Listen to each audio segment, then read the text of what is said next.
हो जाए तो फिर दुनिया की कोई ताकत आपको नुकसान नहीं पहुंचा सकती।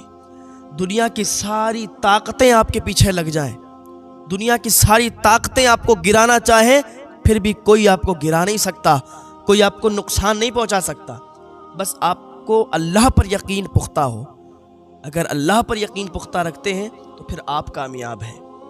आपको मैं ऐसे ही वाक़ये से रूबरू कराऊं कि एक लड़की थी, इतनी इबादत गुजार थी कि शैतान उसके पीछे लगा हुआ था कि इसे बहकाएं, इसे इबादत से रोक दें। लेकिन शैतान ने अपने पूरे जोर आजमा लिए, लेकिन लड़की को बहका नहीं सका। हर दिन नई नई तरकीबें सोचता कि इस लड़की को बहकाया जाए, लेकिन जिसको अल्लाह पर यकीन पुख्ता होता है तो फिर कोई लाख बुरा चाहे तो क्या होता है, वही होता है जो मंजूर खुदा होता है। लड़की इबादत करती रहती और ये अपने अलग अलग हथकंडे अपनाता, लेकिन नाकामयाब हो जाता। एक दिन क्या हुआ, इसने लाख जब ऐसी कोशिशें की और नाकाम रहा तो इसने एक बड़ी साजिश के तहत एक खुफिया तरकीब निकाली और इसने अपने मन ही मन में सोच लिया कि बिल्कुल इस तरकीब से ये लड़की अल्लाह की इबादत से दूर हो जाएगी। अपने जो भी इसके चेले थे, जो भी इसकी बिरादरी के लोग थे, शैतान इकट्ठा करके और इसने मंसूबा बनाया, तरकीब निकाली कि हम एक बहुत ही खूबसूरत चेहरा धारण करेंगे, बहुत ही खूबसूरत चेहरा अपना बनाएंगे, खूबसूरत लड़के की शक्ल में इसके सामने जाएंगे। और जब खूबसूरत लड़के की शक्ल होगी और ऐसा चेहरा कि चांद भी शर्मा जाए, तो ऐसा चेहरा जब इस लड़की के सामने जाएगा तो ये तो बस मेरी तरफ खिंची चली आएगी, इबादत से दूर हो जाएगी, ये फिर इबादत में इसका दिल नहीं लगेगा। तो इसने अपना जो रूप था बदल लिया, अपना चेहरा चेंज कर लिया और ऐसा रूप इसने धारण किया कि इतना हसीनो जमील बन गया कि चांद भी शर्मा जाए, इतना खूबसूरत, इतना हसीनो जमील। और वही कहते हैं कि जिसको अल्लाह पर यकीन पुख्ता हो तो फिर कोई भी उसे नहीं गिरा सकता। तो शैतान ने अपनी शक्ल को तब्दील किया और एक खूबसूरत लड़के की सूरत इख्तियार की और लड़की के सामने आया। लड़की जब इबादत से फारिग हुई तो लड़की ने जैसे ही नज़र उठा के देखा तो लड़की ने उसका चेहरा देखा कि बेहोश हो गई, बेहोश हो गई, गिर गई। शैतान खुश हो गया, लड़की बेहोश हुई, शैतान खुश हो गया कि देखो देखो। अपने चेलों को बुलाने लगा, अपनी बिरादरी कबीले वालों को बुलाने लगा कि देखो मैंने इसको आज फेल कर दिया, ये आज इबादत से बहुत दूर हो गई, ये मेरे चेहरे में गुम हो गई। अब देखो ये जैसे ही उठेगी तो मेरी तरफ भागती हुई चली आएगी। शैतान बहुत खुश, उसके चेले चापड़े बहुत खुश। लड़की जब उठी उसने फिर उन्हीं नज़रों से उस लड़के को देखा तो फिर अब बेहोश नहीं हुई, उसने अल्लाह की बारगाह में हाथ उठाए, परवरदिगार तू कितना अच्छा है कि तूने कितना खूबसूरत नौजवान बनाया, तूने कितना खूबसूरत इंसान पैदा किया, ये इतना खूबसूरत कि चांद भी शर्मा जाए। तो जिसने बनाया है वो कितना खूबसूरत, वो रब कितना खूबसूरत होगा। अल्लाहू अकबर।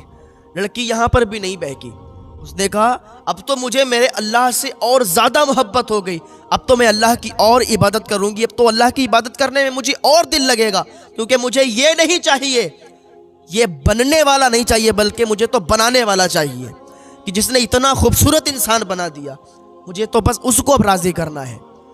तो इस लड़की यहाँ पर भी ये कामयाब हो गई और शैतान फेल हो गया। इसके जो बनाए हुए हथकंडे थे, ये भी हथकंडा उसमें शामिल था, ये भी इसका फेल हो गया। बस ये जल गया और इसे बहुत ही शर्मिंदगी हुई कि ये भी मेरा हथकंडा कामयाब नहीं हुआ और लड़की इबादत से दूर नहीं हुई और ये तरीके अपनाने लगा। लेकिन वही होता है कि जो घर में, हमारे घरों में अगर ऐसा माहौल बन जाए कि हमारी बेटियां, हमारी बहनें, हमारी माएँ अल्लाह की इबादत में अगर लग जाएं तो फिर कोई भी परेशानी उन्हें आने वाली नहीं है। हमारे घरों का माहौल अगर हो जाए ऐसा कि हमारी बहन, बेटी, माँ अल्लाह की इबादत में मशगूल हो जाएं और पर्दे का एहतमाम कर लें तो उनकी दुनिया भी संवर जाएगी, उनकी आखिरत भी संवर जाएगी। ये देखो, ये बेटी, ये भी एक बाप की बेटी और अल्लाह से इतनी करीब, अल्लाह की इबादत से इतनी करीब कि इसको शैतान की पूरी गिरोह इसको बहकाने पर लगी, लेकिन इसको नहीं बहका पाई। अभी यही इसकी तरकीबें चल रही थी कि उसी दौरान उस शहर का जो बादशाह था उसके कंगन चोरी हो गए। तो कंगन चोरी हुए तो उसने ऐलान करवा दिया कि बादशाह के यहाँ से कंगन चोरी हुए हैं, तो जिसके पास वो कंगन मिल गए और पता चल गया कि उस शख्स ने चुराए हैं, तो ये समझो कि उसके हाथ भी काट दिए जाएंगे, उसके पैर भी काट दिए जाएंगे और उसको कड़ी सज़ा मिलेगी। तो शहर में मशहूर हो गया कि बादशाह के कंगन चुर गए। बादशाह के शैतान को जब मालूम चला, इसे मौका मिल गया, इसने कहा चलो इस बार तो बस इसको इबादत से दूर कर दिया जाएगा, इसको सज़ा दिलवा दी जाएगी। ये इतने हथकंडों के ज़रिए से भी नाकामयाब नहीं हुई और अल्लाह की इबादत से दूर नहीं हुई। चलो ये तरीक़ा अपनाते हैं। कि बादशाह के पास एक बुजुर्ग की शक्ल इख्तियार करके गया, दाढ़ी सफ़ेद कर ली, चेहरा अजीब कर लिया।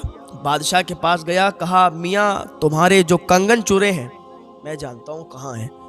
कहा कहाँ है? कहा एक लड़की है उसके पास है और वो इबादत गुजार है, दिन रात इबादत करती रहती है, लेकिन चोर है, कंगन चुराए आपके। बादशाह ने कहा यह कैसी बात है कि इबादत भी करती है, अल्लाह को राज़ी भी करती है और चोरी भी करती है, ऐसा तो नहीं हो सकता। उसने कहा मियाँ मेरे पास सबूत है। का सबूत क्या है?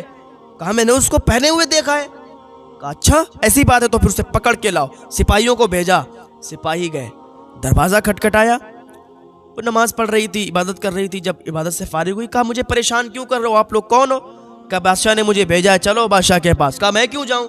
कहा तुमने बादशाह के कंगन चुराए। कहा यह कैसा इल्ज़ाम है, मुझे मेरी इबादत से दूर मत करो, मैं अल्लाह को राज़ी करने पर लगी हूँ, इबादत करने पर लगी हूँ और तुम लोग ऐसे आके मुझे डिस्टर्ब कर रहे हो, मुझे माफ़ करो, तुम लोग जाओ, मैं कोई चोर नहीं हूँ। सिपाहियों ने कहा अच्छा अच्छा नाटक है, कोई बात नहीं, जल्दी पकड़ी जाओगी, चलो बादशाह के पास।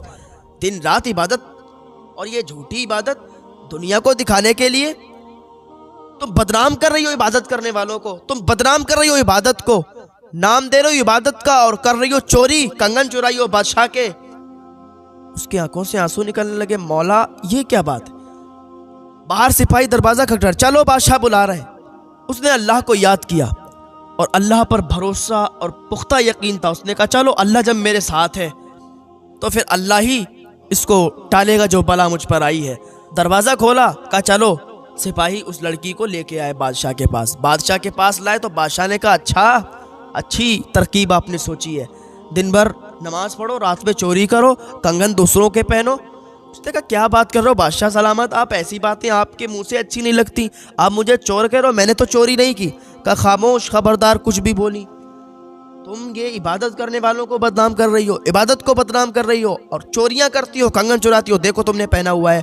कहा अरे ये कंगन ये तो मेरे अब्बा ने मुझे दिया था, ये तो मेरी विरासत में मुझे मिला है, मेरे पास 6 कंगन थे, 5 मैंने बेचकर अल्लाह की राह में उनको पैसों को तकसीम कर दिया और 1 कंगन मैंने इसलिए रोक लिया कि ये मेरे अब्बा की निशानी है, मेरे अब्बा ने मुझे दिया था इसलिए नहीं बेचा। कहा अच्छा तुमने अच्छी तरकीब ढूंढी है, बहाना भी बना लिया इतनी जल्दी। उसने कहा मैं बहाना नहीं बनाई हूँ। बादशाह ने माना नहीं, काजी के पास ले गया, क्योंकि उस टाइम बादशाहों की भी इतनी नहीं चलती जितने काजी की चलती थी। काजी फैसला कर देता था, बादशाह होता, वजीर होता, कुछ भी उसको मानना पड़ता था। काजी के पास गया, फैसला। बादशाह ने कहा कि मेरे कंगन इसने चुराए हैं, देखो ये पहने हुए हैं। लड़की कहती रही बार बार कि नहीं नहीं मैंने नहीं चुराए, मैं तो इतनी इबादत करती हूँ, अल्लाह को राज़ी करने पर लगी हुई हूँ, मुझे चोर क्यों ठहरा रहे हो आप लोग? किसी ने कुछ नहीं मानी, यहाँ तक कि काजी ने भी नहीं मानी। काजी ने नहीं मानी, फैसला सुनाया कि चलो इसके हाथ काट दो दोनों, ये झूठी है। जब उसने ये सुना कि मुझे ये फैसला हो गया मेरे हाथ काट दिए जाए, मैं झूठी हूँ, उसने अल्लाह को याद किया, मौला मैं तेरी इबादत में लगी रहती हूँ, मैं तुझे राज़ी करने पर लगी रहती हूँ, पर मौला ये मुझे झूठा साबित कर रहे हैं, या अल्लाह मेरी मदद कर। जब उसने इतना कहा तो अल्लाह ताला उन लोगों की मदद किया करता है जो अल्लाह का साथ देते हैं, जो अल्लाह को राज़ी करने पर लगते हैं, जो अल्लाह की रज़ा चाहते हैं, जो अल्लाह की इबादत में मशगूल रहा करते हैं, फिर अल्लाह उन्हीं की मदद भी किया करता है। अभी इतनी बात इधर हो रही थी कि काजी ने यह फैसला सुनाया था कि इसके हाथ काट दो। अभी ये फैसला सुनाया ही था कि बादशाह उधर खुश हुआ कि उसी दौरान उसी कटघरे के पास एक बड़ा सा कुत्ता और मुंह फाड़ कर भौंकता हुआ अंदर दाखिल हुआ और अल्लाह ताला ने उसे कुव्वत गोयाई अता फरमाई, बोलने की ताकत अता फरमाई। वो बोलने लगा कि शर्म करो, तुम किसको सज़ा दे रहे हो? एक अल्लाह की बंदी को सज़ा दे रहे हो, वो भी झूठी। इसने कोई चोरी नहीं की, चोर ये नहीं है बल्कि चोर बादशाह है। कहा बादशाह चोर है।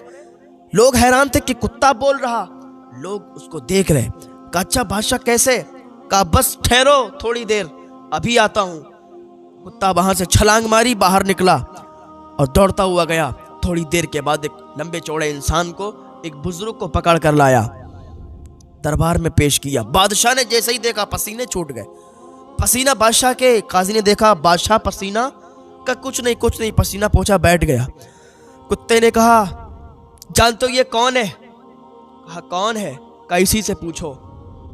वो जो शख्स कुत्ते के साथ आया था वो कहने लगा कि मैं इस बादशाह का बाप हूं और वाकई ये लड़की जो है ये चोर नहीं है, बल्कि चोर बादशाह है।